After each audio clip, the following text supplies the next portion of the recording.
What's up? What's up? What's up, everybody? This is TD Fans Talk. I'm right back at. I almost forgot, man. I almost forgot. And today, I'm sitting there and I'm watching a video that a friend of mine sent me. They sent me this video link, and I click on it, and it's basically some gentleman in the Vikings organization. You know, basically, you know how they're, you know, video team and stuff. They make videos like that, and they're talking about the keys to victory. They're talking about the keys to victory for the Minnesota Vikings, man. And then on top of it, they had film. They brought film to support their keys to victory. And they made me finally realize, I know I'm not crazy, man. I know I'm not off. It's the same thing I've been saying. They are going to expose our biggest issue, and that's our lack of pass rush. They feel like their keys is just simply stopping the rush to Kirk Cousins, stopping the rush to their quarterback. Protect the quarterback. If we got time to throw the ball, all we need is about 3.5, and ball, especially with the weapons that they have at receiver. Especially with the weapons that they have at receiver. And this is what I've been talking about, guys. Their focus is not letting Cam Wake and Quinn get around that corner on them. They're talking about, they're showing film, showing you our defensive line strengths are coming from where we are weak and sorry is in the middle, and they're showing film on how bad we are in the middle. They're just embarrassing our guys in video and how bad we are at the point of attack on the defensive line in the trenches. They're literally showing us, and it hasn't been a secret, and I keep saying this. That's why we have to challenge them on the line of scrimmage more. We got to be better. We got to send some blitz packages. They're not stupid. It's common sense. Protect Cousins and we win. That's how they look at it. Protect Cousins and we win. Because if we let offenses score 28 points, man, look at how well we played on offense last game. You can't expect that every week. I expect it this week, but I'm just saying, you can't expect that every week, because they are going to do to us what we, for some reason, aren't doing to them, or usually with our opponents. They are going to get at our quarterback. But we allow quarterbacks to stay back there clean and hope that Cam Wake and Quinn's talent is just great enough to overcome the fact that we have no pressure up the middle. They're banking on the fact that Wake and Quinn can occasionally get around on the corner, even with a four-man rush, and get a sack. Occasionally. Yeah, that's true. But do you realize how much more dominant we can be? That's what I want to see. I want to see us dominate, because I know we can. And people continue to argue with me. They continue to say, TD, you're wrong. It's the personnel. It's the players. How many times do I have to tell y'all I don't disagree with you? But it has nothing to do with the players when the coach needs to change up the scheme so that the player can be successful. So that they can be successful. In basketball, I know if I got somebody, I know that if I got somebody who shoots 5% from the field, but they're a great defender, common sense. Why do you have them in the game in the last 20 seconds and you need points? It's the common sense things that I don't like. Change up the scheme, man. Bring more pressure. They already know what you're gonna do. You know what? You know what? They can go into this game so confident that that's what the Dolphins gonna do, because they probably went back 10 weeks and said, God, dog, you think they've had enough of this, and they just keep on staying in it, and this team killing them. Let's look at next week. Maybe next week is different. They make adjustments. Oh my gosh, this team is killing them with the same thing. And to add insult to injury, that team got beat up on last week for the same reason. So the Dolphins ain't looking at that. Oh my God, let's go to another week. Again. Same crap, another week. Same crap, another week. Same thing. Like, we know how they gonna play us, y'all. We know how they gonna play us. Let's give Kirk Cousins time to throw the ball and we gonna beat them. They don't switch things up. They don't switch things up. That's why I know in this game right here, man, we can explode in this game. We can have one of those blowout games. Because you can shock the heck out of them by actually sending pressure. I ain't talking about on first down. I ain't talking about on second down. Maybe a 2nd and 18. You know, those type of plays. Maybe. But I ain't talking about that. I'm talking about 3rd and long. If it's 3rd and 5 or more, hey, send them boys. Man to man outside. Send them. But for some reason, we don't do it. And you know what hurts the most is that I can see if, even if we had a bad percentage, I would be fine. I could see if the base that we keep staying in, I could see if that base was at least 30% successful. And even then, it'd be like, man, we're not getting it done all the time, but 30%, you know, okay. I mean, at least we're getting it sometimes. But guys, when I tell you teams on 3rd down, we probably stop a team on 3rd down probably 3% of the time. One out of every 30, y'all.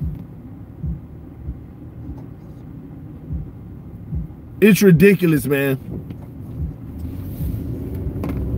Probably 3% of the time. It's crazy. You would think we would switch out of it, man. And then when we do bring pressure, y'all, the moments that we do bring pressure, it works almost every single time. It's worked almost every single time, man. The Vikings feel like they got a game plan, y'all. They feel like they're ready for us. And that's why Burke gotta change it. Gase gotta make him change it. Be more aggressive. Be ruthless on defense. Send the house, man. Let him know we coming for him. Make him nervous back there. His spirit's already shaking from the last 2 games. Don't give him confidence. Tear him down mentally. You just don't, man. You don't get this man time, man. That's what I wanted to talk to y'all about, because it seems like I'm not the only one that sees the bigger picture here. Even the Vikings looking at our film saying, here's the keys. This is what we have to do in this game to be successful. Do not let their pass rush get to the quarterback. And you know why they picked that? Because they feel like they can be successful at not letting that happen. It's ridiculous and unacceptable, man. We shall see, man. I'm kind of getting a little pumped about this game Sunday. It's actually getting closer and closer, guys. We only got like 3 days left in this game time. 3 days left. Burke is only gonna send 3 max. Watch. And you know what's even crazy? What's even crazier is on some of those 3rd downs, he got 4 on the line and I'm already mad. And then when the play start, I see one of them back up like, gosh. Even makes it worse. And then you mean to tell me we got 8 men out in the secondary? 8 men in the secondary and people still ripping us apart on 3rd downs? 3rd and longs. 3rd and longs, y'all. 3rd and long. We got 8 people in the secondary and we are losing on 3rd and long at a staggering rate. You can't make this stuff up. Where do they do that at? Where do they do that at? Had to say that as proper as I could. But where they do that at?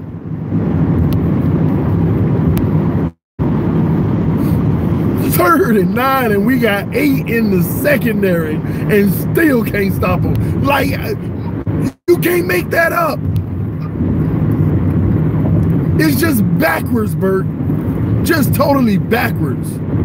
You'll do better off having less in the secondary, rushing 6. 5 in the secondary, rushing 6. You will be, just see how that'll work. But you got 8 in the secondary and you are getting killed. 3rd down after 3rd down after 3rd down. 8 in the secondary, y'all. I don't think y'all heard me. 8 players in the secondary. And we can't stop anybody on 3rd down. It's crazy. Insanity. And we got to sit back and just watch it happen every week without any consequences. Without any consequences. We got to sit back and watch this over and over and nobody do anything. I don't see nothing happening. The media not calling the Burke out. Nobody is, man, come on. It's unacceptable. If you want better for your team, you should be recognizing right now that that is unacceptable. Don't get caught up in the Miracle Miami, oh, we got a chance and this and that, that and this. Don't get caught up with all of that. If you're not going to see the bigger picture for the team, that we got some issues that need to be addressed because we got somewhere to be, like Ken Drake said. I got somewhere to be, and this team got somewhere to be, and that's to the Super Bowl in the near future. That ain't gonna happen if we make the playoffs. We can make the playoffs with this defense, but what I don't like is ain't nobody holding nobody accountable and saying we're gonna make the playoffs. Next year, y'all think everything is fine. No. 10 wins wasn't good enough. How can we get to 12? Getting Burke to change the defense or he got to go? How do we get to 13 wins a season? Come on, y'all know what I'm talking about. Don't settle for this crap. Don't sit back and just watch it and be like, yeah, it's the players and, well, you know, no. It don't take a rocket scientist to see that we do the same thing every week for the last 10 weeks. And why are we in the zone versus Tom Brady? For the love of me. Exactly. You hear my son? He telling them.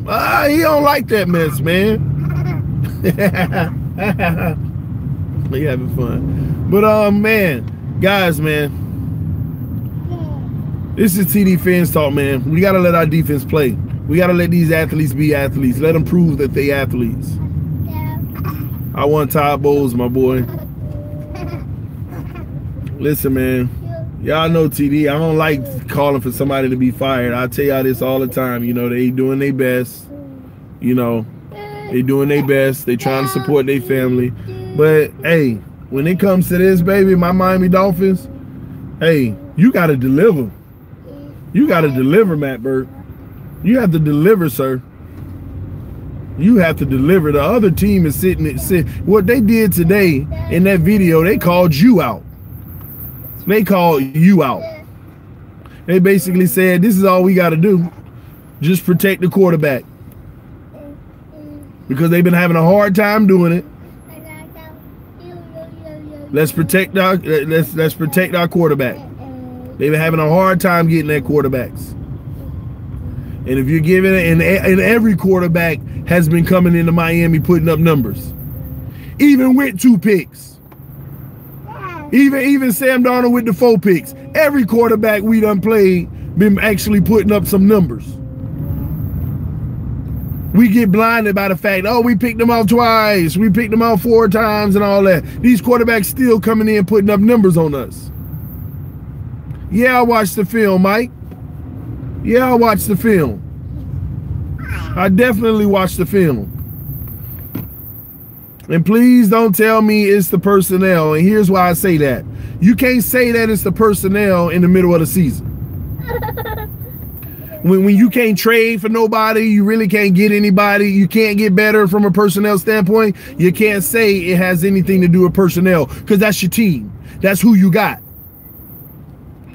because some people don't understand what leadership and what real coaching is. Real coaching is, if you got a personnel issue, you got to say, this guy is on my roster, first of all, so this guy has to have some strength. What is his strength? Well, he's good at this. You know what? I got to put him in the best position possible so that he can exercise his strength. And he can help us this way. And now I got to go talk to some of the strengths we already got and say, I need y'all to compensate and help out in this area because we're not as strong down there. You got to work your defense together. When your personnel is bad, what wins games are great schemes. What wins games are great schemes. You could take a below mediocre personnel, meaning players, and have the perfect scheme for them that'll work, and get them to execute that to their best because it's their strengths. We can still win some ball games. So I don't care that when I see film, this person got beat, that person got beat. Now I care if they getting beat and it's starting to be a new trend. That's different.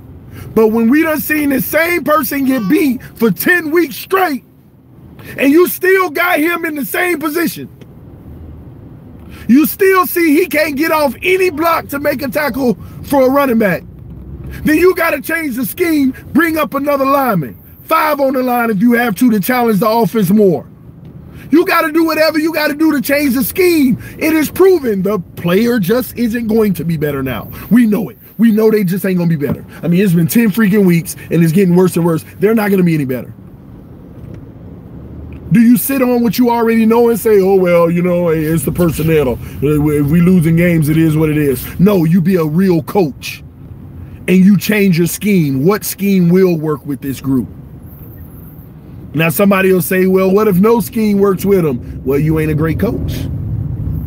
You're not a great coach. You're not a great coach. Do you have that brain and that mind to figure it out, to find the perfect scheme? One of the most epic things that the Miami Dolphins did. Let me give y'all a true example of changing the scheme, okay? One of the most impressive things that I don't even remember who the coach was at that time. I try not to remember years because they were all bums before this. Not bums, y'all know what I mean, just bad, okay? But one of the most genius things I've seen a coach do, and I don't even remember what coach it was, but y'all gonna tell me, was running out of the Wildcat as much as we did. That's what it takes. Even if it takes something drastic, we can't do this whatsoever. You know what? That's Wildcat the hell out of them. Let's see if that works. Oh, that made a little spark. These guys are actually doing well on this. They can block pretty well. The defenders don't know if we're going outside, inside. So that automatically gives our sorry O-line a little bit of an advantage because it gives the defense a little pause. Am I attacking? Am I coming around the corner? Am I filling the gap? Are they throwing out of this? Because I remember Ronnie Brown throwing the touchdown. I remember him throwing for a touchdown in the end zone. He had 5 touchdowns that day, might I add. 5 touchdowns that day. I still remember that versus the Patriots. He had 5 touchdowns in one game versus the Patriots. 4 rushing touchdowns and 1 passing touchdown. That's one of the most bold things a coach can do when you had no hope. It's like, oh my gosh, this team, y'all saw how bad we were playing before we switched to the Wildcat. It was like, it's impossible. This is impossible. What are we supposed to do? Quarterback don't got time to throw the ball. The guards can't pull worth of nothing. This, that, and this. The coach, and we just ragging the coach, but I'll tell you one thing, the most, see, and sometimes you get that bad, your team is that bad, where a coach has to do something drastic to see if it can spark something, and it worked, y'all. And that's what I'm talking about with Matt Burke. You got to be able to figure it out, even if it's something that ain't conventional. You have to be able to figure it out and get your teams the wins when they need it. The only messed up part about it is we're at the end of the season. I don't even think we can afford to, we can't even afford to experiment now on new ideas, really. That's a scary thing to do this late in the season. But you had 10 weeks. You could have been doing all the exploring. We're going to try this today for at least a quarter and see how it's doing. If we get up big, we'll try it later in the game. If we're down, we're going to, you know, just wherever you can fit in. Wherever you can. And we wait 10 weeks later, and I still don't think he's going to change it on Sunday. I still think we're going to be basic 4 and sometimes 3.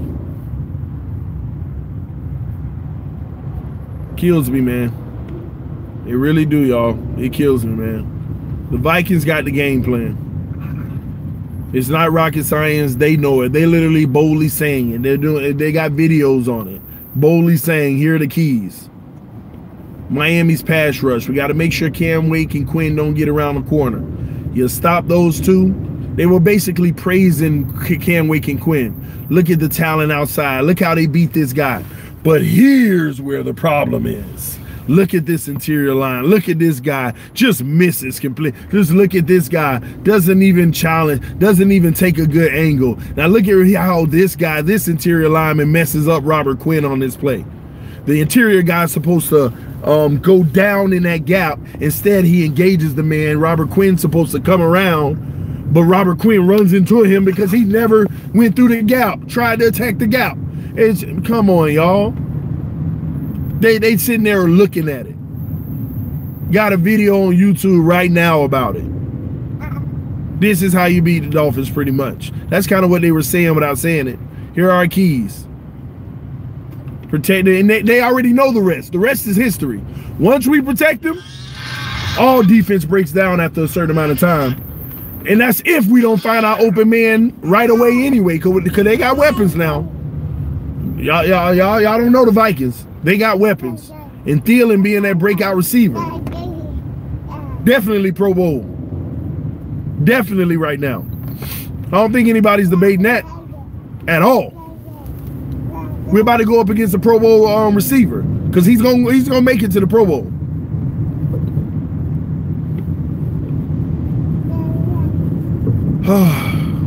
How do we get change, y'all? How do we get this to change, man? How do we get this to change? No, I'm not reading chat, even though I just read that. Somebody asked me if I was. I'm driving, man. I'm not trying to be all up in the chat. When I slow down, sometimes I veer at it, but no, not at all. and we all see TD going on his rants, man, especially like this. Sometimes it's just really because I know how much better we are. No matter how good y'all think we played Sunday, do y'all know how much better we are? Y'all know we shouldn't have let no punch get blocked. Our special teams is money. Dan Rizzi, see, you know what? They made Dan Rizzi look bad. Because Dan Rizzi has been freaking, I mean, you could argue one of the coaches of the year type for special teams. In one game like that, big game, Patriots, all they gonna try, and you know how many times they repeated that this week? And if you look at the game, Patriots blocked 2 punts. You know that they've been talking about that too. Made Rizzi look bad, man. They ain't even cool. Made Rizzi look bad. They need to give Rizzi some more money in the offseason. That's for sure. They need to pay Rizzi, man. Pay him a little bit more. Pay him a little bit more. Give him some cash, man. Stephen Ross, man, just walk up in there and get that man a little bit more crap. He been doing his job like no other. Been most consistent. Some people be like Rizzi for head coach. Come on, man. Y'all stop that. Y'all stop that mess now. Stop that. See, just because somebody a good defensive coordinator, offensive coordinator, special team coordinator, don't mean they're going to be a great coach. I'm not taking anything away from Rizzi. He might be the best coach of all time. Who knows? But I just always caution people to stop saying stuff like that just because he's doing good in special teams. Just because he's doing good in special teams. Sometimes I always say we need to stay out of the affairs of coordinators and coaches. We need to stay out of all those affairs. We don't need to involve ourselves. We need to promote this person to head coach. We don't know what's going on day to day. We don't know the respect that these coaches have from the players. We don't know if they're actually coaching very well day in and day out on that field. All we see is a finished product, and if what they coach is doing well, we just give them all the praise. I mean, we don't give them all the praise. The players get all the praise, but we give them credit. Man, let us have the best cornerbacks in the league, and then both of our cornerbacks go to the Pro Bowl, and then our cornerback coach applies for a job. People like the Dolphins cornerback are going and he's worked with players notably. He's sent 2 Pro Bowlers to the 2 corners to the Pro Bowl. That is rare. And then he'll be really considered for the job. Even organizations will bite on stuff like that. But it has nothing to do with that. Sometimes those players are just talented, or sometimes they are a great freaking cornerback coach like no other. That don't mean they're great at coaching the offensive line. That don't mean they're great at coaching coaches either. Don't mean they're great at coaching coaches. That's why we just stay out of those affairs. That's up to the general managers that should be keeping an eye on everybody in the coaching staff, out there doing observations. How do they communicate with their players? What do their players look like? Do it look like they accept their feedback? Are they receiving it? Are they motivating? Are they actually improving results? Are they improving players? That's what it's about. That's on the GMs. But if you ain't got GMs that understand that and know that, if you don't have the general managers that's actually putting in that work and that's out there on the field observing the coaches while they're observing players, then we got to break in the system. GM's job is it's very important. People don't understand that. To me, a great GM is literally on the field at least 3 times a week, if not every day, out there watching the coaches reach these guys. We supposed to be upgrading that tight end next year. Let me go out there and watch this tight end coach. Is he doing his job? Let me make sure before I go invest in a tight end when it turns out he's just a sucky coach. Or let me look at these players too and communicate with the tight end coach and say, hey, what is he working on?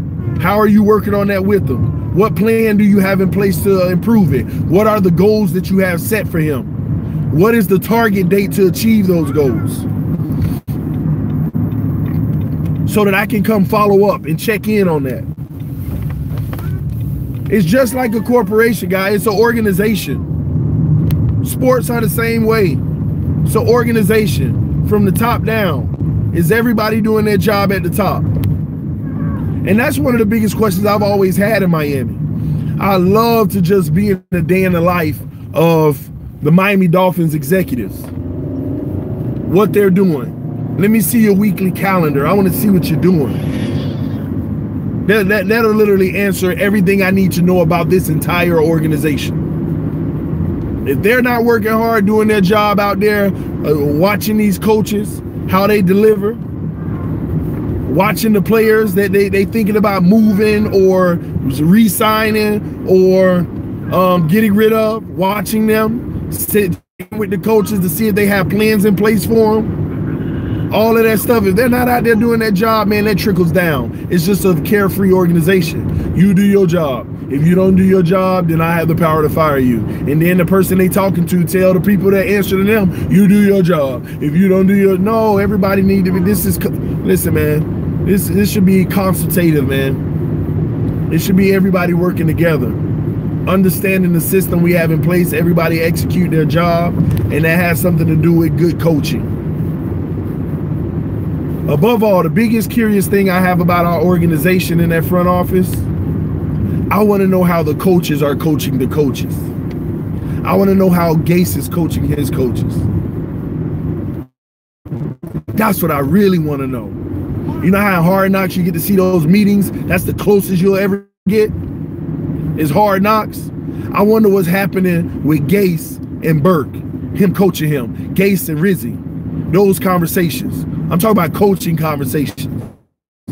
I'm talking about not just asking your defensive coordinator what he thinks about this and that, and then you going and saying, well, maybe try this. No, I'm talking about sitting down and coaching them, sitting down and breaking things down. So tell me this: why isn't this improving? well, this, that, and this. Then what are you putting in place to actually change that? I've put this in place. I put that in place. I put this in place. Nothing seems to work. So what's next for you? What's your next plan? What's your next plan? Seriously, as a coach, at this point, it's insanity at this. Yeah, you're right. So what's your plan? What's that plan that you have? Well, I didn't, you know, I just been, yeah, my point exactly. That's where you draw the line and you discover, no, you got to always have a plan. That ain't work. What's next? That ain't work. What's next? At least have a plan for me every time. And then we're going to work together on these plans. And we're going to try to move a number. We're going to try to move a result together. But I don't feel like that's happening, y'all. I feel like it's just, well, you know, it's the players. You know, they got to be better. They got to fill their gap. But, I mean, not very successful in that. So how can we help them out as much as possible? How can we put them in the best position possible? How? That's what it's about, man. Man, I know I'm going on and on and on, guys, but this is TD Fans Talk, man. Like I said, the Vikings feel like they got a plan. It's the Vikings versus Matt Burke on Sunday, y'all. I ain't worried about no other aspect of the team. It's Matt Burke versus the Vikings. What shall the result be? Because I tell you, at the end of the day, Matt Burke is going to own every result. If it's a victory, congratulations, sir. If it's a loss, I'm very confident that it's going to be on him. Because there's no reason why we should lose this game. With what I know, we shouldn't lose this game. But I know how we can lose the game. And that's defensively. All right, man, it's TD Fans Talk, guys. Thank y'all for tuning in. Make sure you subscribe. Turn the notifications on. Thank y'all for your love and your support. This is TD Fans Talk. Peace. I'm out, y'all.